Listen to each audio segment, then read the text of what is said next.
Good afternoon and welcome to Channel 44. It's time for our business news. I am Masi Gashego Sebadia, together with Bill Noaheres and Livingston Kawesi, to bring you this afternoon's business news, both locally and internationally. Bill. To run through our first bulletins of the local business news, we shall start with the MP's default approval of the 2 trillion supplementary budget.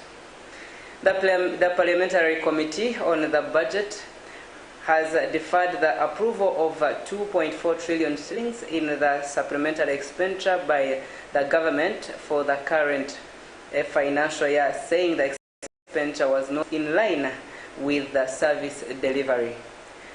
According to the presentation of the committee yesterday by Henry Musasizi, the State Minister for Finance in charge of general duties, 1.3 trillion shillings of the supplementary budget has already been spent. Under the Public Finance Management Amendment Act of the 2015, the government is allowed to spend a limit of 3% without prior approval of the Parliament.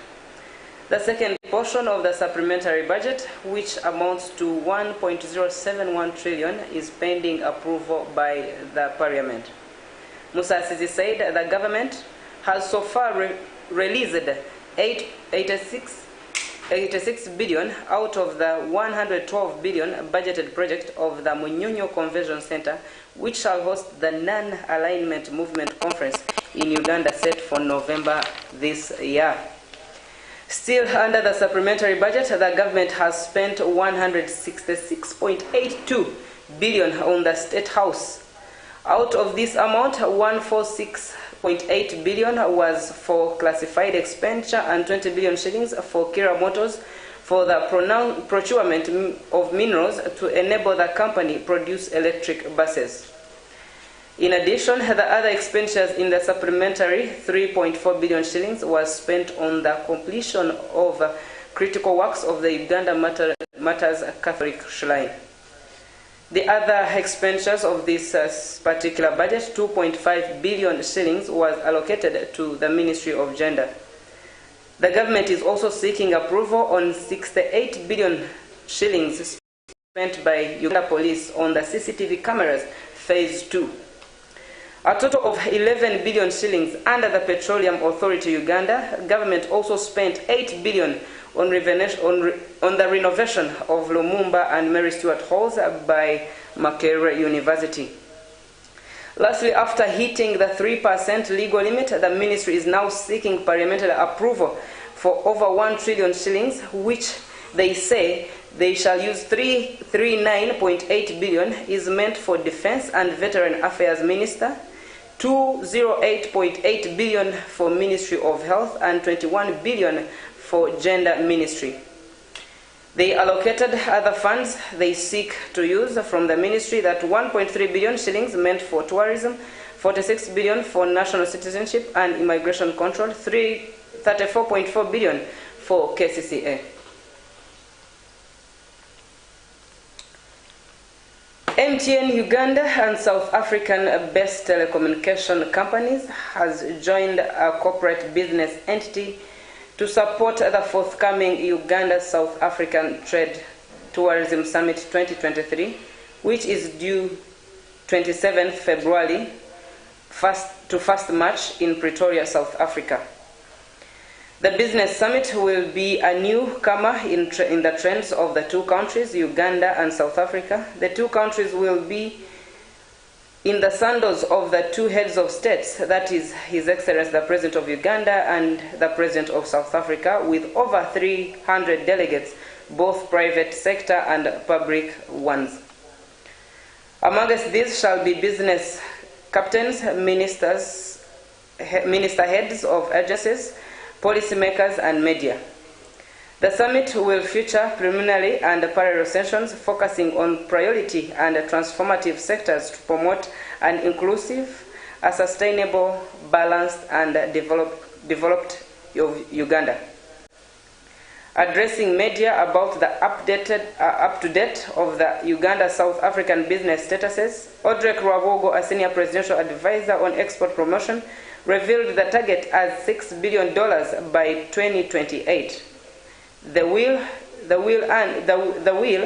from the exploitation of commodities like coffee, poultry, vegetable, fruits, oil, steel, tourism, and fish, adding that these goods require not only the local market but largely regional and international market.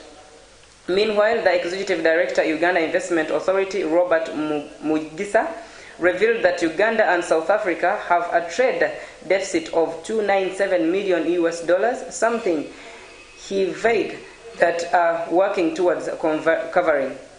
He further noted that the current Uganda Investment Authority is one-stop center where it's easier for any investor to get quick services, and pledged to continue working with the government to ensure that favorable policies are put in place for the investors to run their business in the country. Dennis Kato brought this tale together.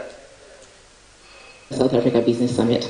So we as PSFU have been collaborating and coordinating this mission to South Africa, and so far we've been able to, I think we started this journey in mid-January, and that's when we actually first announced about the Uganda South Africa Business Summit. And it's critical that we as private sector foundation also, or as the private sector generally, that we are very involved and engaged in such summits, and that's because we do the business, we actually do the deals, and so it was really, really interesting that we are part of this this journey. And also I wanted to emphasize the fact that when the private sector thrives, or when you do increase markets, which is what we're trying to do here, when it thrives, generally the economy thrives, because if we're able to open up more markets for our business people, for us to be able to sell our goods and services more out there, it means we will catalyze jobs here in Uganda. We will create more jobs in Uganda when we increase our own productivity. However, the private sector can't produce more if it doesn't have a market to sell it to. So we need to open up those markets so that the private sector then works backward to be able to increase its productivity and therefore create jobs. When a job is created, the government is getting PAYE, it's getting more people consuming and therefore paying VAT. So it is a grow jobs and revenues for Uganda. So where I come from, this small advisory committee I chair, we have a target of $6 billion between now and 2028.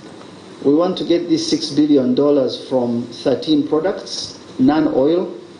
So we are looking for beef, increase in beef sales, dairy products, coffee, fish, fruits and vegetables, poultry, grains, bananas, tourism, steel, sugar, cement. Each of those we went through step by step and arrived at how much percentage increase, if you fix some gaps in there, you can make.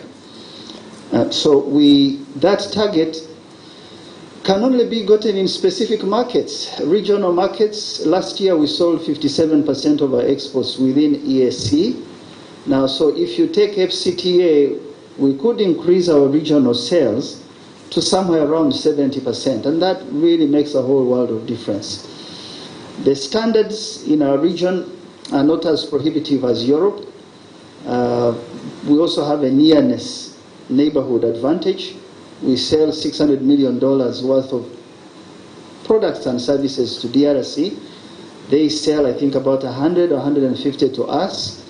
We can increase that trade, so we think that South Africa gives us the advantage as one of the markets to raise that money. South Africa consumes our coffee, our vanilla, our chocolates, our vegetables, and we have companies within sectors that are looking for that $6 billion, and this is going to be a good opportunity to have that conversation. Our committee also studies markets. We reject the question of blind trade. Produce, produce, produce, but you don't know who buys. We insist, go to the market first. I produce milk. If I don't know who's going to buy my milk, why am I investing in a farm? Each of us in business must work with the government to say, produce Y because X will consume. To do that, you need some trade representation on the market. So South Africa, we're looking for trade representatives who look at standards that South Africa has, standards that Uganda has. $70 million to South Africa. So for me, my goal is to cover and to plug that trade deficit gap. We expect investment to cover that gap. So how can we close it? Ensure that we send finished products to South Africa, export finished products there, get investors from South Africa that support us in the value addition here, so that we can close that gap. So if I had a target, one is to ensure that the investment first and foremost makes this. But one of the reasons UIA has been, the new Investment Code Act, is UIA has been transformed in what we call a one-stop center.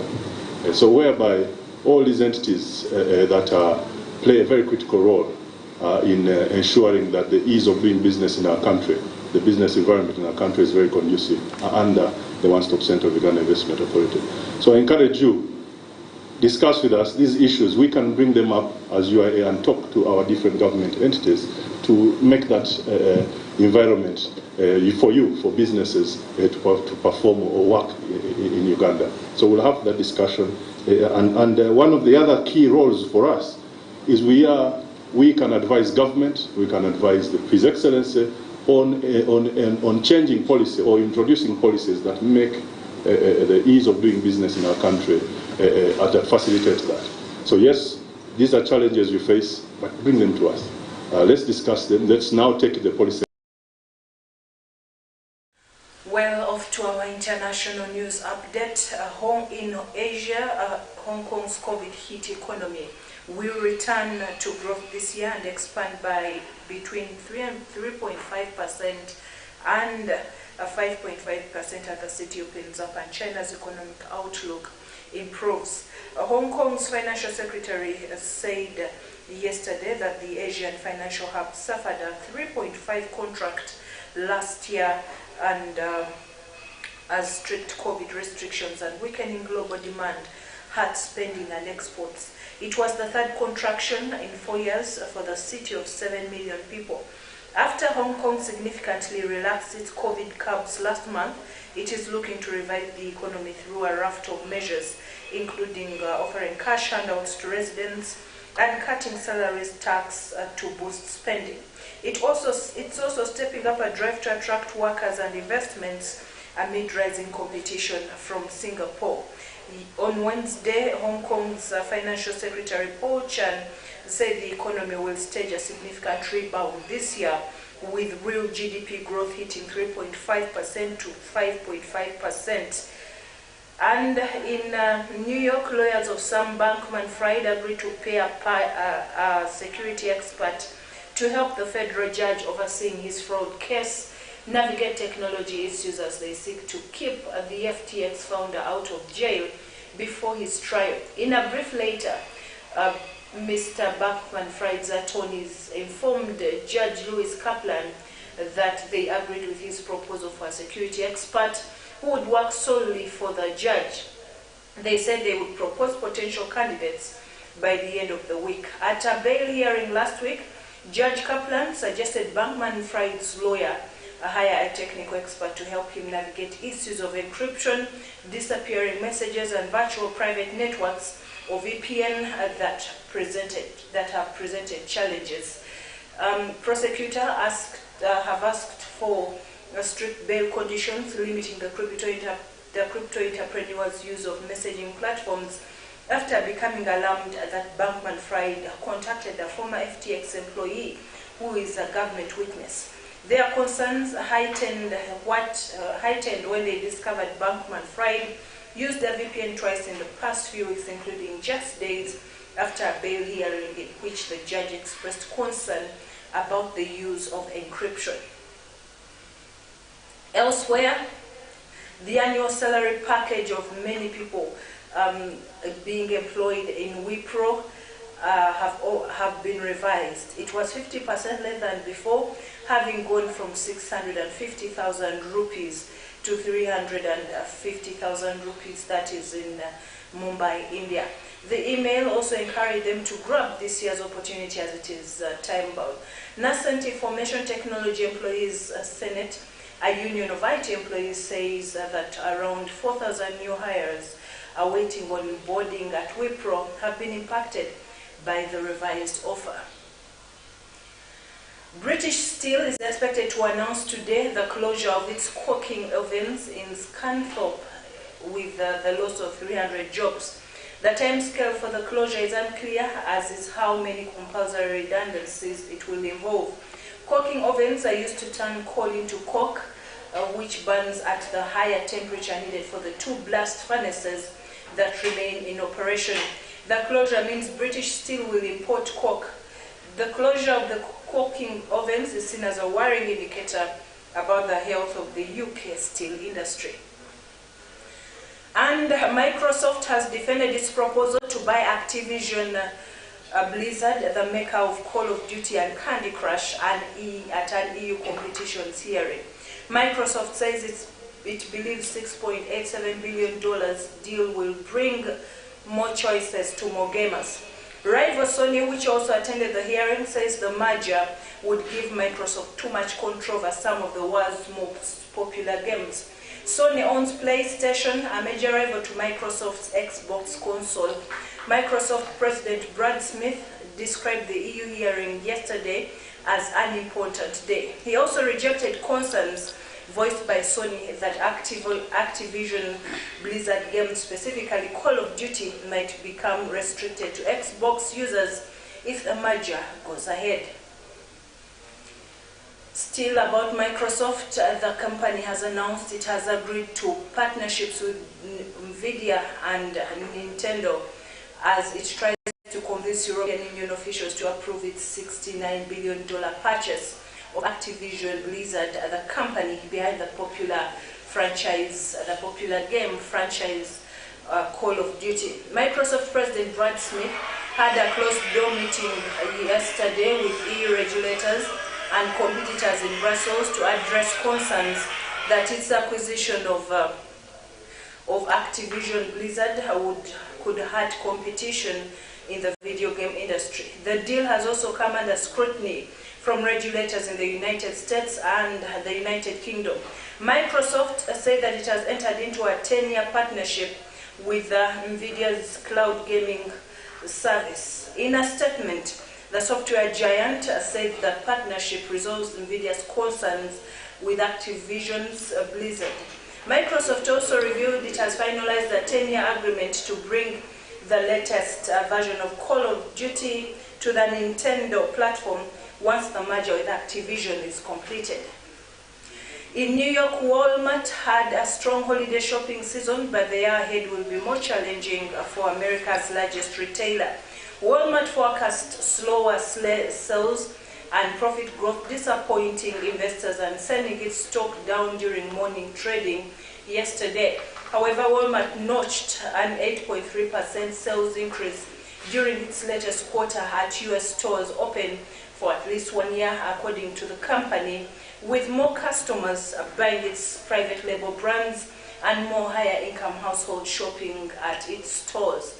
Growth during holidays was led by grocery sales, according to the company, as shoppers bought essentials instead of gifts, and government inflation data shows that grocery prices have increased 11.3% over the last year, and more shoppers are turning to discount chains like Walmart to save money. Sales were slower for traditional holiday products like toys, electronics, and clothing, a sign that some consumers were cautious on discretionary spending.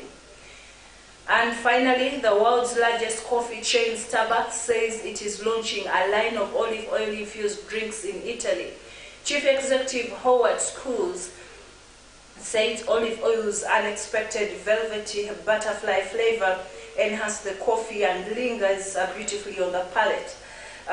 Starbucks is among the major U.S. businesses that have faced obstacles as they try to expand into the Italian food and drinks market. Italy's coffee scene is famous for its independent and often family-run cafes. Starbucks currently has around 20 stores in the country. Bill. We need to dig so deep about the Candy Crush and the Call of Duty. Yeah. We need to know, because I have my brothers, Prince and Jethro, who love these things so much, and I don't know what the Microsoft has to do with them. But we continue to inform you that you can get us on the following channels. For you are blessed that you already have us on your screens. So you have to tell your friends, your colleagues who do not have us or who have been asking to themselves such questions of where they can get us on different satellites. And this is how we break it down for you in the same bulletin. DSTV, you shall tell them to get us on 297.